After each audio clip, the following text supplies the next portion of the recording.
indicateur avancé de son état physique dégradé. Heureusement, nous ne sommes pas seuls. Frédéric Bourrelli est avec nous. Bonjour Frédéric. Bonjour. Frédéric n'a pas l'air, mais c'est un chasseur. Vous êtes le PDG de Mon Chasseur Immo, car avec vous deux, nous allons parler d'un métier trop peu connu à mon goût en France, celui de chasseur immobilier. Marie, racontez-nous. Mais oui, mais non, mais en fait, moi, je vais surtout pas vous raconter. Je vais demander à Frédéric de nous le raconter parce qu'en fait, moi, ça fait des années qu'on me dit, Marie, c'est quoi la différence entre un agent immobilier et un chasseur d'appartements? Est-ce que vraiment il y a une différence? Donc, à chaque fois, moi, je suis un petit peu perturbée parce que je leur dis, oh, alors a priori, je dirais que le chasseur se place beaucoup plus du côté de l'acquéreur plutôt que du vendeur. Est-ce que je me trompe? Est-ce que vous pourriez nous dire en quoi vous êtes différent d'un agent traditionnel? Oui, mais en tout cas, merci de m'inviter et de faire un petit peu la promotion de ce service qui est La promotion, je sais pas, mais en tout cas, le dégagage économique, on va essayer de faire. Voilà, l'explication et la pédagogie sur ces services qui sont développés depuis assez récemment en France, un peu plus d'une dizaine d'années en fait, et qui sont venus des États-Unis en fait. Il faut savoir qu'aux États-Unis, sur 90% des transactions immobilières, il y a l'agent d'un acheteur. Attendez, 9 transactions sur 10, 9 il y a un agent. sur 10 font intervenir un agent d'acheteur, en plus d'un agent vendeur, qui est l'agent immobilier tel qu'on le connaît aujourd'hui. Je vous interromps, mais vous, dans ce que vous nous dites, vous faites vraiment le distinguo entre l'agent de l'acheteur et l'agent du vendeur. Donc il y a bien ce sujet-là au cœur de ce que vous faites. Tout à fait. Il est quasiment impossible d'être des deux côtés à la fois. Les intérêts sont divergents, ne sont pas les mêmes de l'acheteur et du vendeur. Donc il y a, aux États-Unis en tout cas, comme référence, l'agent de l'acheteur qui défend les intérêts de l'acheteur, qui fait les recherches pour l'acheteur, et l'agent du vendeur qui aide le vendeur à vendre son bien, tout simplement. Voilà. Donc nous sommes des professionnels de l'immobilier, en tant que chasseurs immobiliers, nous sommes des professionnels de l'immobilier, 100% dédiés aux acheteurs. Nous ne faisons pas de vente de biens immobiliers. D'accord? L'agent immobilier travaille au travers d'un mandat de vente avec un particulier qui lui confie un bien à la vente pour vendre son bien mieux que s'il le faisait tout seul. Mais nous, c'est la même chose. L'acheteur nous confie son projet de recherche pour faire en sorte de mieux acheter que s'il avait acheté tout seul. Donc vous allez aller négocier avec le vendeur, qu'il soit particulier, ou avec l'agent immobilier qui va représenter le vendeur? Exactement, exactement. Nous allons sourcer, rechercher les biens sur la globalité du marché, c'est-à-dire aussi bien les biens qui se trouvent dans les agences immobilières, les biens qu'on trouve sur les portails immobiliers, mais qui sont souvent également dans les agences immobilières, les biens des particuliers quand ils vendent en direct sur des portails de particuliers, de sites de particuliers, et puis aussi les biens qu'on appelle un petit peu off-market, qui souvent viennent des agents immobiliers, mais que nous avons une obligation en avant-première pour les commercialiser et en primauté et les proposer à nos clients. Donc nous adressons la globalité du stock des biens à la vente. Du coup, vous voyez, je ne vais pas faire la promotion de ce que vous faites, je vais me faire un peu l'avocate du diable. Du coup, moi, acheteuse, dans mes rêves les plus fous, c'est moi que vous allez faire payer. C'est-à-dire que typiquement, là, en l'occurrence, vous n'allez pas faire payer vos services au vendeur, vous allez faire payer vos services à l'acheteur. Donc, toujours payer nos services à l'acheteur, c'est jamais le vendeur ou l'agent immobilier d'ailleurs qui nous rémunère, ce n'est que l'acquéreur, c'est la seule façon d'être réellement et véritablement au service de l'acquéreur. C'est pareil que pour le foot, si vous étiez joueuse de foot, Marie, c'est vous qui payez votre agent. Si c'est votre club qui paye l'agent, attention. Mais justement, ça m'amène à une question, c'est-à-dire que vous, votre rôle, ça va être de défendre mes intérêts, on est d'accord, mais si quelque part vous arrivez à faire baisser par exemple le prix du bien qui m'intéresse parce que vous êtes de mon côté dans ma team, mais que de l'autre côté vous me facturez quelque chose que je n'aurais pas eu à payer autrement, est-ce que bon an mal an je ne me retrouve pas dans la situation classique et au final c'est un jeu à somme nulle pour moi? Non, globalement vous allez, nous allons d'abord, la recherche du bien est essentielle. Adresser l'ensemble du marché des biens à la vente, ça prend énormément de temps, il faut des outils. Nous avons développé des outils pour ça qui sont très spécifiques. Ensuite, il va falloir organiser, qualifier ces biens, donc pour faire en sorte que vous réalisiez le moins de visites possible. Parce que le temps est précieux pour tout le monde, comme pour vous et pour moi, évidemment. Donc, et ensuite, nous allons négocier ce prix, d'accord, pour vous, dans votre intérêt et uniquement dans votre intérêt. Et c'est la globalité, avec également tous les conseils, toutes les questions. Un acquéreur aujourd'hui a beaucoup de questions sur la valeur réelle d'un bien, sur l'évolution des prix, sur les taux de crédit, sur les DPE, sur... C'est ce que j'allais dire sur les travaux. Voilà, sur les travaux, quel coût pour les travaux pour monter une cotation de DPE par exemple. Si je veux faire un agrandissement, tomber une cloison, refaire les sols, refaire une cuisine, des salles de bain, etc., combien ça va me coûter.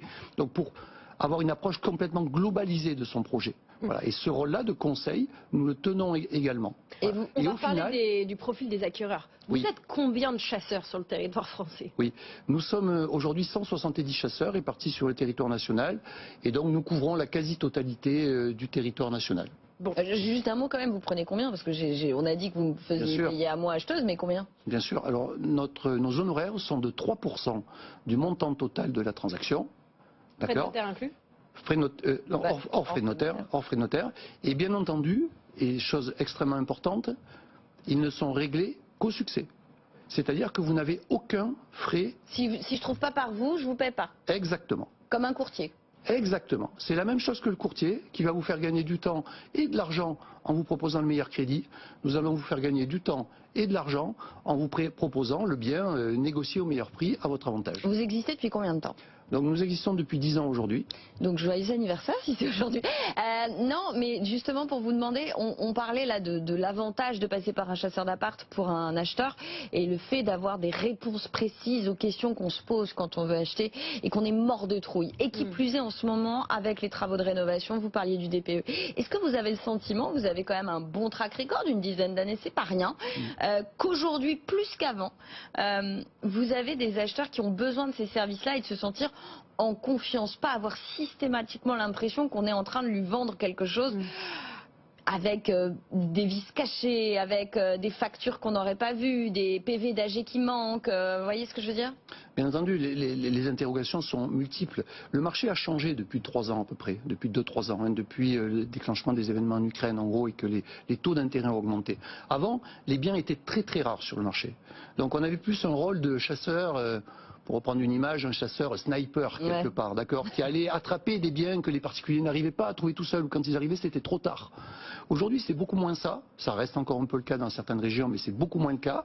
Il y a plus de stocks et plus de biens sur le marché, et donc nous avons beaucoup plus un rôle de conseil et d'accompagnement pour répondre justement à toutes ces interrogations qui sont essentielles. Et vous savez, nous avons régulièrement des gens, acheter un bien immobilier c'est compliqué, et bien acheter, parce que c'est surtout ça le sujet, bien acheter, c'est encore plus compliqué.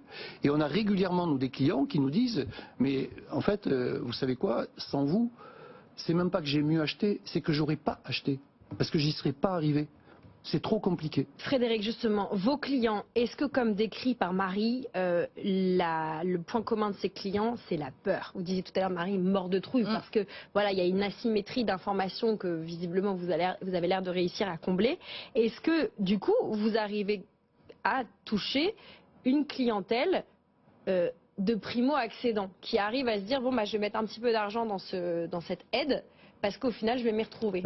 Oui, il y a peur parce qu'il y a sensation de risque et de se tromper. Et effectivement, nous pallions effectivement à ça. Et les primo-accédants sont les premiers concernés puisqu'ils n'ont jamais réalisé une opération de ce type-là, donc ils ne savent pas ce que c'est. Et nos clients principaux sont justement les primo-accédants, mais aussi les personnes seules, qui achètent seules. Et beaucoup de femmes. Il se trouve que nous avons une majorité... Alors qu'on a rarement besoin d'être conseillé. Non, parce qu'elles ont bien compris que toutes seules c'était difficile, elles le reconnaissent, elles ont l'humilité de le reconnaître, et donc nous avons beaucoup de clients qui sont des femmes.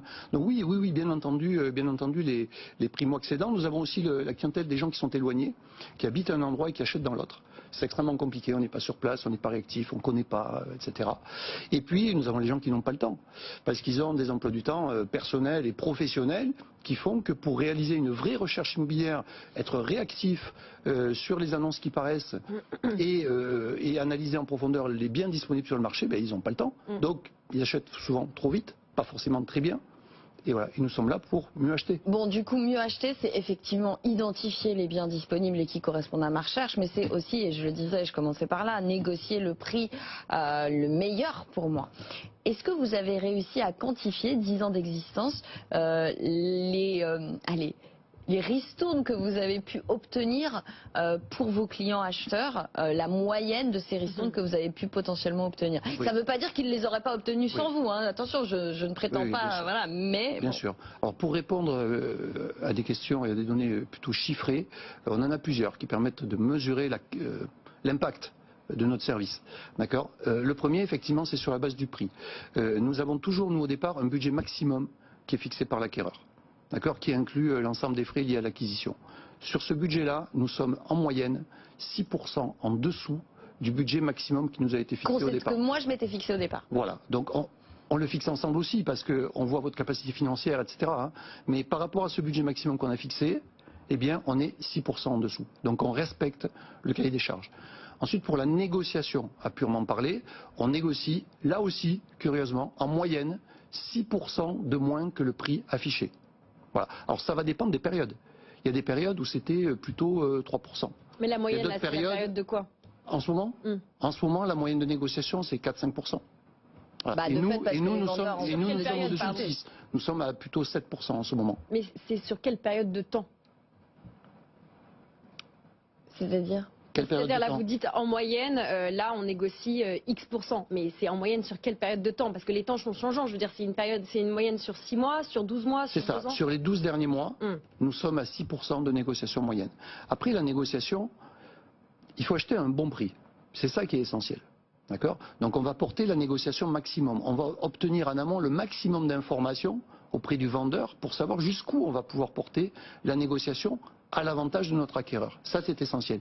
Mais il y a aussi, des fois, des situations qui se présentent où vous n'avez pas intérêt à négocier. Vous avez intérêt à négocier très peu, parce que le bien est exceptionnel, qu'il faut surtout agir vite. Voilà. Donc c'est avoir ce discernement pour porter la négociation au bon niveau en fonction de chaque bien. Et je vais continuer de me faire l'avocate du diable, mais il fallait pas dire au démarrage qu'on allait faire la promo de votre, votre business. Qu'est-ce qui se passe? Comment moi je peux vous faire entièrement confiance? Parce que quelque part, même si vous allez aller négocier, vous avez tout intérêt à ce que je passe par vous pour que je puisse vous payer. Donc vous avez tout intérêt à ce que j'achète grâce à vous. Et à l'inverse, vous avez à aller avoir des vendeurs qui ont des intérêts. Enfin, on se retrouve finalement dans la même situation que l'intérêt partagé est toujours un peu compliqué de l'agent traditionnel entre vendeurs et acheteurs. Donc au final, comment je peux être sûr que vous allez vraiment jouer dans mon équipe? La façon d'être le plus rassuré là-dessus au départ, c'est d'abord de voir l'antériorité que nous avons, la présence nationale que nous avons et surtout les avis clients que nous avons. Nos avis clients sont à 4,95 aujourd'hui, donc vous pouvez le constater sur le web. Donc 4,95 sur 5. Sur 5. Bien entendu, bien entendu. Sur 5, c'est les critères de notation classiques chez ImAdvisor et chez Google. Donc nous sommes à 4,95, ça c'est un très bon score. Et également, il faut savoir que nous réalisons la moitié de notre chiffre d'affaires sur de la recommandation. C'est-à-dire des clients qui nous envoient d'autres clients. D'accord ? Très important. Et donc ça, c'est significatif. Moi, je voudrais soulever le capot et comprendre comment vous avez du pif aussi pour sélectionner vos clients et être serein sur votre succès d'identifier pour vos clients les biens. Parce que le marché est compliqué, on n'apprend rien à personne en disant cette platitude. Oui, les gens qui viennent vous voir, on comprend, ont des profils spécifiques. Vous avez parlé de femmes célibataires, de primo-acquérants. Primo-acquéreurs, comment vous êtes sûr de réussir vos coups et comment vous êtes un bon chasseur, si je puis dire? On n'est jamais sûr. On n'est jamais sûr et dans la vie on n'est jamais sûr de rien d'ailleurs. Mais par contre on a des convictions et on est capable d'évaluer un projet. Donc on est plus sur des notions de probabilité que de certitude. Voilà. Et donc il y a une prise de risque. Il y a une prise de risque parce que finalement tout le temps qu'on va passer jusqu'à ce que l'acte soit réalisé chez le notaire, c'est du temps qui n'est pas rémunéré. Si on ne va pas au bout, c'est du temps perdu. Justement, votre profil est tellement similaire, il nous reste qu'une minute, votre profil est tellement similaire à celui d'un courtier. Quand est-ce que vous allez faire des crédits IMO? Alors, pour l'instant, nous proposons, par l'intermédiaire des courtiers avec qui nous sommes en relation, des solutions. Mais c'est une idée, effectivement, que nous avons d'englober ce service de courtage. Ça m'étonne pas, parce qu'en ce moment, c'est ça l'alpha et l'oméga du marché de l'immobilier aussi. C'est la capacité des acquéreurs à décrocher un crédit en bonnes conditions. Le meilleur crédit et le meilleur produit. Vous avez raison. Bon, mot de la fin, question conjoncturelle. Est-ce que c'est le moment d'acheter? Ah, alors, je vais vous faire une première réponse. C'est toujours le moment d'acheter, à mon avis. C'est toujours, mais vraiment toujours le moment d'acheter. Regardez un peu autour de vous, hein, dans vos relations, des gens qui ont acheté, il y en a beaucoup qui s'en plaignent. C'est extrêmement rare. Pourquoi? Parce que vous avez généralement un crédit. Ce crédit, vous allez le rembourser, il va être constant. Il n'augmentera pas. Un loyer, entre maintenant et dans 20 ans, ce même bien, il aura pris 40% le loyer. Le crédit n'aura pas augmenté. Vous remboursez du capital. Vous constituez donc de la sécurité financière. Du patrimoine. Les gens ont besoin de se sécuriser aujourd'hui. La demande est très forte. Les jeunes, dès 23, 25 ans, ils veulent acheter, les jeunes. Moi, ma génération, à 25 ans, je ne pensais pas du tout acheter un immobilier. J'ai acheté à 38 ans. Et pourtant, je fais de l'immobilier. J'en faisais pas à l'époque. Mais donc, les choses ont changé. Et donc voilà. Alors après, pourquoi le moment aujourd'hui en particulier? Je pense que c'est une bonne fenêtre en ce moment. Pourquoi? Parce qu'il y a 3 facteurs qui se conjuguent. Premier, les prix ont baissé. Et les prix continuent encore un petit peu à baisser. Première chose. Deuxièmement, l'inflation a revalorisé globalement un petit peu les salaires. Donc on a gagné du pouvoir d'achat immobilier en différentiel d'évolution de prix immobiliers et d'évolution de salaire. À la marge, bien entendu, ce sont quelques pourcents. Mais au final, ça fait un écart de 10-12 points. Et ça, c'est du pouvoir d'achat immobilier. Et le troisième point, ce sont les taux d'intérêt qui ont diminué. On est à 3,80. Nous étions à 4,30, 4,50 il y a quelques mois de ça en arrière. On attend dans les toutes prochaines semaines, une baisse des taux d'intérêt probablement de l'ordre de 0,5% et les taux de crédit se renégocient toujours.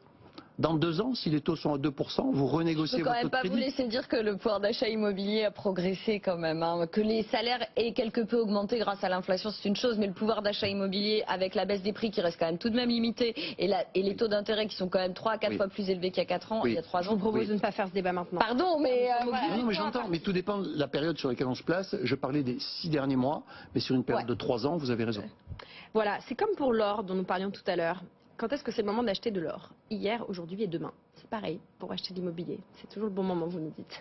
Merci beaucoup, cher Frédéric Bourrelli, PDG de Mon Chasseur Immo. Merci Marie de nous avoir emmenés dans cet univers et nous avoir enfin appris la distinction entre un agent d'acheteur et un agent de vendeur.